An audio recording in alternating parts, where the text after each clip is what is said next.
Dwayne, welcome to Paraguay virtually for now. Thank you. For now, I'll take it. It's good to see you. It's good to see you again. I think we see each other 4 years ago for the promoting of Jungle Cruise. You were with Emily Wow. Blunt. Yeah. Yes, so I wonder how was for you to work again with her, but now in a drama. Oh, Lucia, it's always amazing to work with Emily. I feel like we are great friends.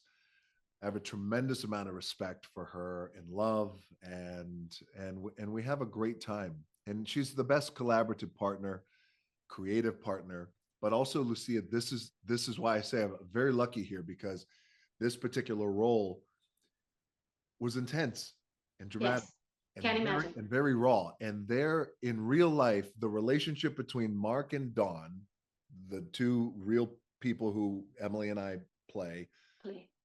their relationship is explosive, and Mm, it exploded. It was like a I volcano know. all the time, and it was wild. And I'm so happy that I had a friend who I can jump off the cliff with, because those scenes were intense. And they Yes. and luckily, I had Emily. She knew that in these scenes, because a lot of their fights were drug fueled. I saw the movie. Yeah, you saw the movie. So I said to her, and she knows, look, if I do something physical that's not planned, or if I say something that's not planned, she knows she doesn't take it personal. She goes with the flow, and let's go for it. So That's amazing. It's good to hear that. Well, I want to know about the challenge for you to play a real person and someone who is not only real, but it's alive. I know who's still alive. You're right, because usually in Yes, movies like this, the person you're playing has passed on. yes. I think it's Um, easier when it's passed on, but when it's alive, you have to talk with him. He see the movie. He sees the movie. oh my God. Well, think about it. It's the man who I play. It's Mark, who's still alive. The woman who Emily plays is It's still alive. still alive.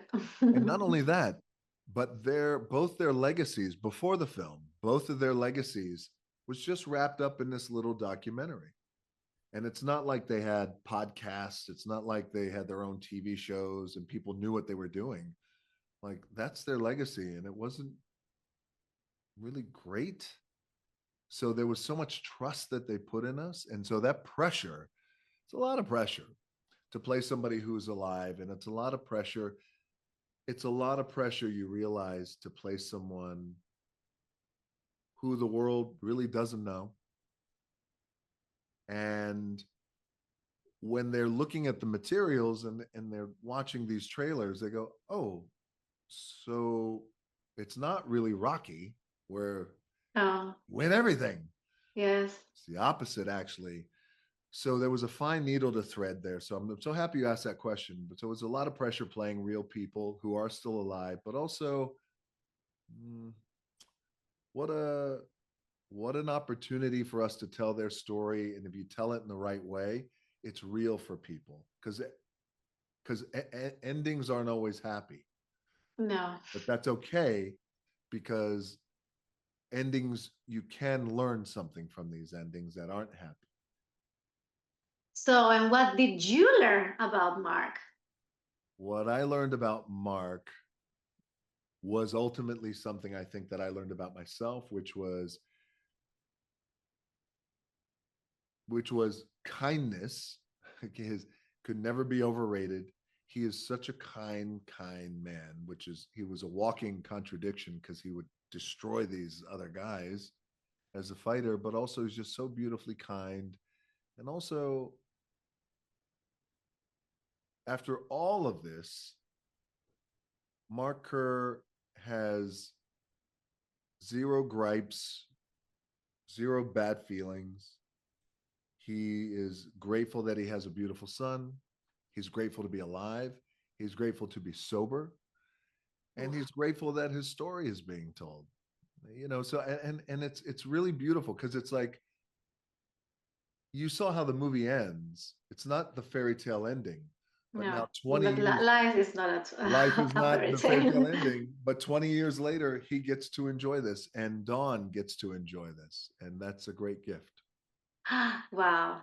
Are you happy with the movie? What do you feel now when you see the movie? Because this movie is very different Mhm. than the other movies you made. I mean, the other movies were great, of course, but it's very different, very different. It's so different. I've never made a film like this before. And this Smash Machine, I've been saying this, Smash Machine changed my life Wow. in so many ways. And I am very happy with the movie. I'm happy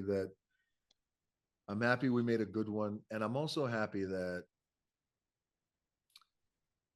so for years, my idea of success would be the box office. Okay, and if it does well, then that's it. We're a success. But You did it. if it doesn't do well, oh, we're a failure. So, but for the first time, I realized with this kind of film, of course, box office always matters. You always want more people to see the movie and to enjoy it. But when the movie came out and it didn't do, huge box office numbers, I got so many calls from my friends who aren't box office actors, but they are Oscar winning actors. And they said a handful, one, two, three.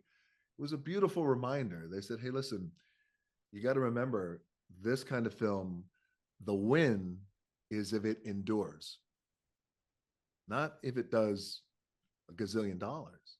Does it endure the test of time? And Wow. they said, your film endures the test of time. And I went, oh, I said, wow, I never thought about it like that. So I'm very happy.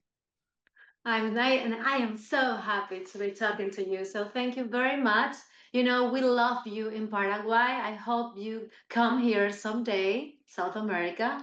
I'd love to. And thank you very much. Congratulations. I hope I'd you. love to. And I'd love sitting with you and talking with you. Thank you. Thank you very much. Bye, Sarah. See Bye. Thank you. you. Bye bye.